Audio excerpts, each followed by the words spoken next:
mantika. Lagay natin sibuyas.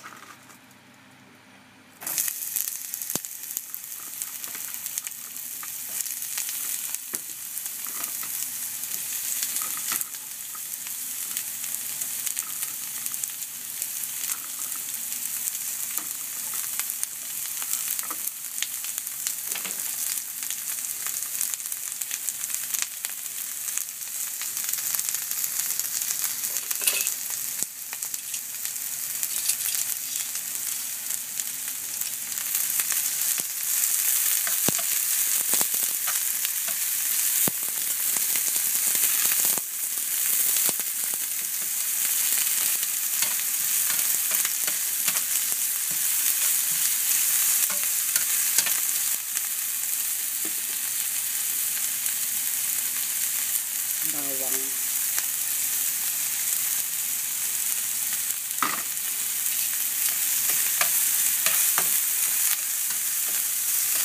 Bawang po, sibuyas, bawang.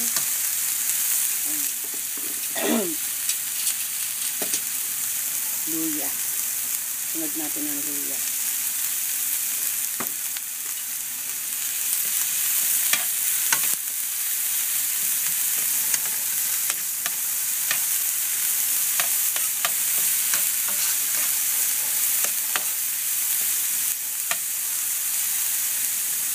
Wag hayaang masunog ang bawang.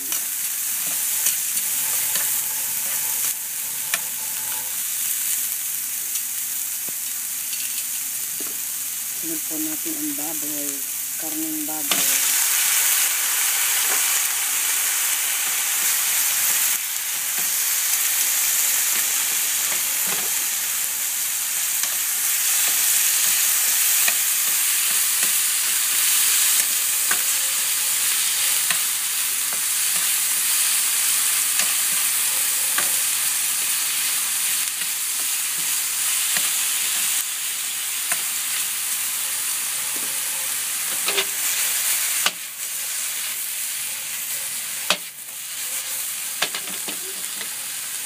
Haluin lang po yan.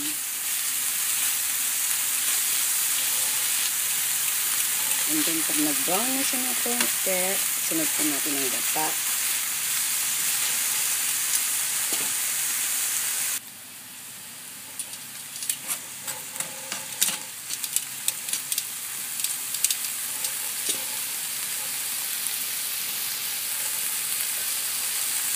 Lagay na po natin ang gata.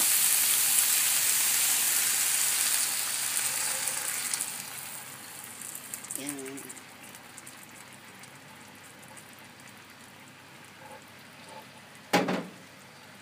Fresh milk.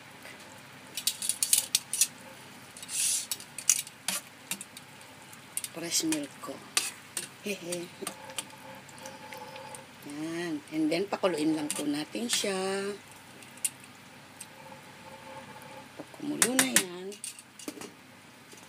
isusunod naman natin ang panglasa.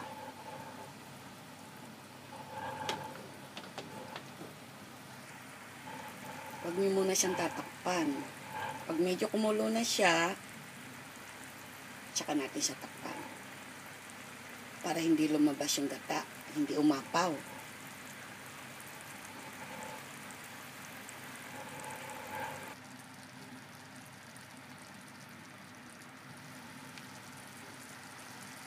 Yan, kumukulo na po. Ilagay po natin ang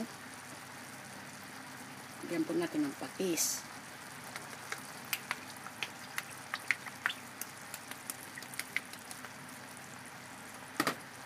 Paminta.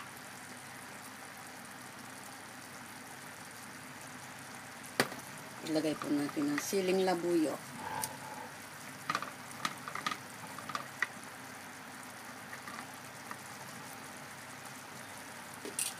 Haluin ito.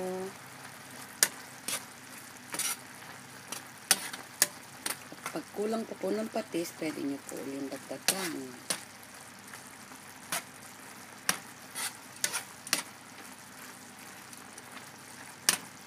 Ako po medyo iga po ang gusto ko.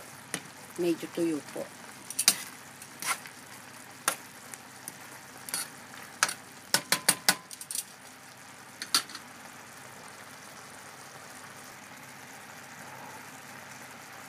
Then, takpan po natin to. Ayan. Konting minuto lang po.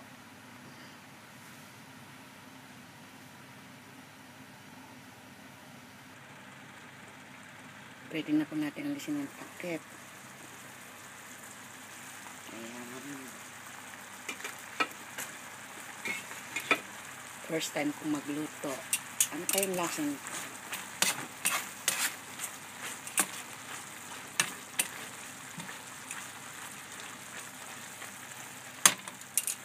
Tingnan ko nga.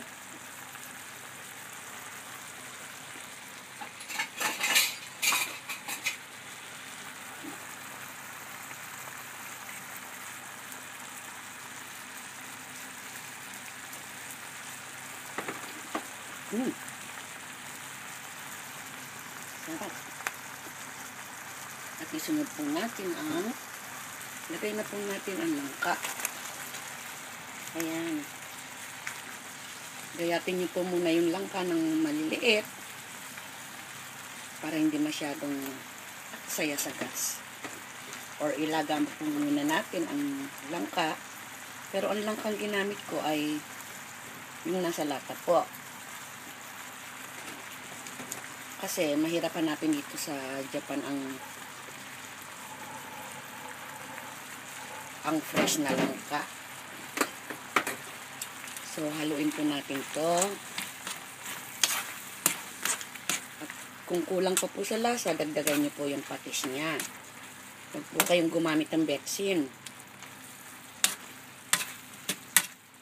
Kasi ang patis may lasa na po. Ayan. Mukhang masarap na.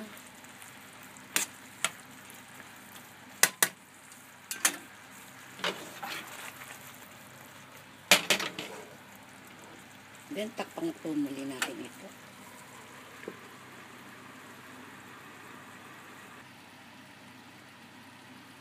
Alisin po natin uli ang takip. Haluin.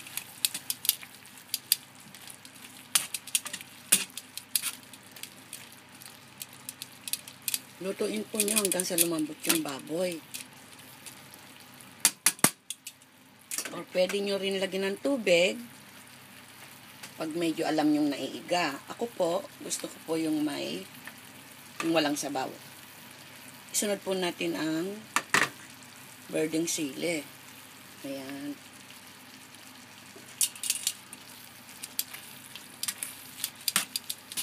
Kung gusto nyo po na maanghang, dagdagan nyo pa ng maraming labuyo.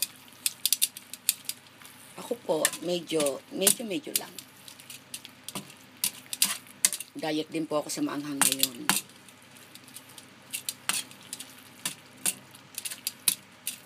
Yan.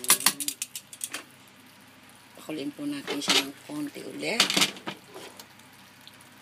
At takpan.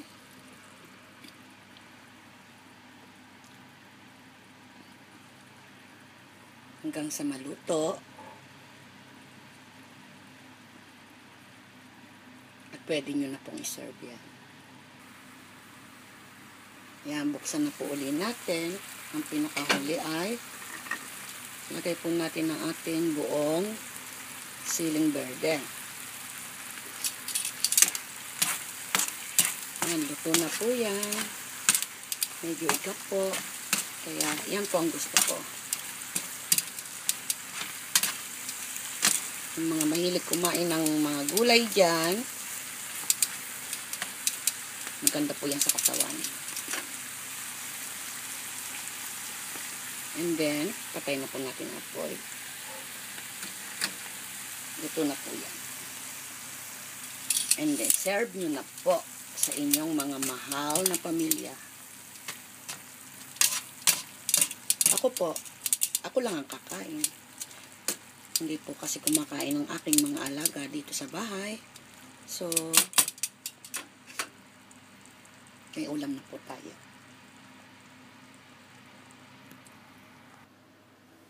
Hanggang sa muli po, babalik po si Lola Jem, ang inyong lola sa kusina.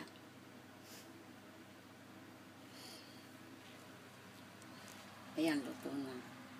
Ating ginataang langka. Ang ating ginataang langka. Kain po tayo. Bye.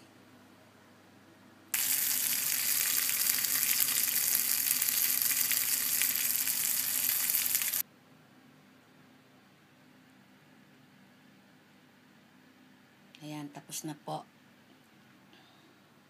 Then, sabayan natin ng tuyo. Kain na tayo.